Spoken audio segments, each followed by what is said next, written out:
The fertile soil of the soul. How pain weaves our greatest strength. Have you ever felt the ground vanish beneath your feet?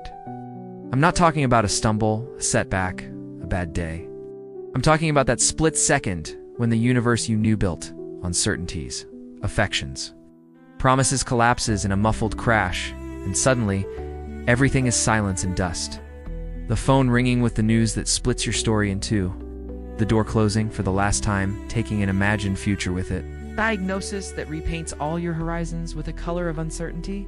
The betrayal that whispers, in the dark, that you weren't worthy. The loss that empties the house, the bed, your chest. You have been there, at rock bottom, where the air is heavy, light doesn't reach, and the echo of your own thoughts is your only company. Where the question isn't how do I go on, but why go on? What if I told you that you are?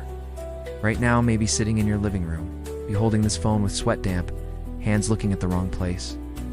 You're staring into the darkness of the pit. You're measuring its depth, cursing your fall, feeling the cold wall. Stop, turn your gaze, look at your hands. They are calloused, and those calluses are not marks of defeat. They are the first layer of your new skin, skin that is remaking itself, more resilient, more sensitive to what matters, more impermeable to what isn't worth it. The pain you feel, that sharp, present ache, is not the end of you. It is the sound of your old self cracking, like a cocoon, like a seed that needs its shell to break with a violent and necessary force, so the life inside can finally stretch toward the sun. Personal growth, true and lasting transformation, is not born in the sunny fields of easy victory. It germinates in the dark subsoil. It sprouts in difficult moments, is forged in the white-hot iron of pain, tempered in the tears of betrayal, sculpted by the brutal pressure of suffering. It was in the pain that you learned the deepest language of your own soul. While the outside world was loud, the pain forced you into silence. And in that enforced silence, you finally heard the whisper of your resilience, a murmur you didn't know. You heard the muffled cry of your values, now clamoring to be revisited. Pain is an unrelenting teacher. She doesn't wear kid gloves. She takes your hand and places it in the fire, so you'll never forget the meaning of hot. She confronts you with questions you could ignore on easy days. Who am I when everything is taken from me? What sustains me when there is no ground? What deep in my core is non-negotiable? And betrayal. Ah, betrayal. That knife that came wrapped in a smile, the blow that came from the hand you helped lift. It doesn't just steal your trust in others. It kidnaps your trust in yourself. How did I not see? How was I so naive? Betrayal is the earthquake that destroys the map you use to navigate human relationships. And what's left? Scorched earth. It is exactly there, in this desert of disbelief, that you have the unique, the sacred chance to map it anew. This time, not with the naive ink of projection, but with the wise charcoal of observation. Betrayal teaches you to see, not just to look, to hear, not just to listen.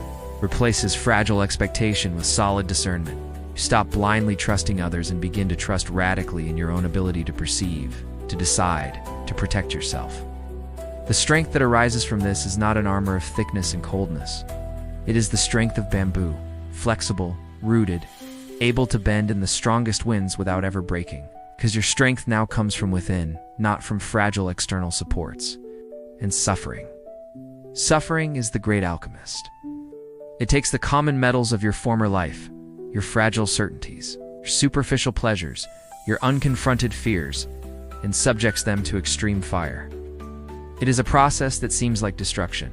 You scream, you struggle, you beg for it to stop. But inside that crucible, a transmutation is taking place. The lead of your despair is being transformed, molecule by molecule, into the gold of wisdom. Not the wisdom of books, but visceral, organic wisdom that runs through your veins. The wisdom that knows everything is temporary joy and pain. The wisdom that appreciates the simple beauty of a sunbeam on the wall because it has known darkness. The wisdom that chooses its battles with the care of an experienced general because it has bled in unnecessary wars. Suffering expands you. It stretches the limits of your soul until it can hold, without breaking, the complexity of life. The compassion you feel for the suffering stranger is no longer a nice concept. It is a cellular memory. The patience you have with others' processes and your own is born from the intimate knowledge that some things cannot be rushed healing, understanding, maturing.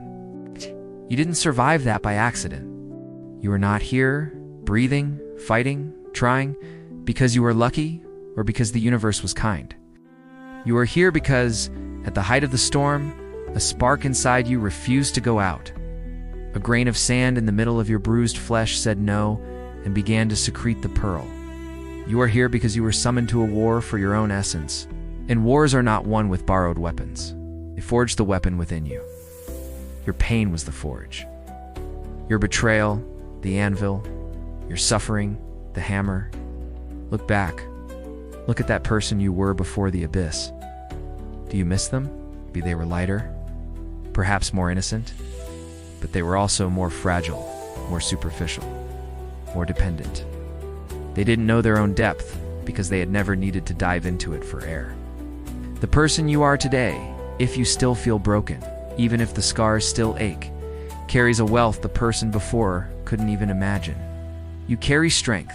It's not the strength of a motivational speech, but the silent strength of someone who knows they have already endured the worst and are still standing. The strength of someone who looks at the future and thinks, if I survive that, I can handle this. You carry wisdom, the map of human pitfalls, the radar for authenticity, the compass for what is essential. And you carry growth. You are no longer the seed, or the tree that is growing with a trunk marked by the elements, but with roots that now dig into layers of earth you didn't even know existed.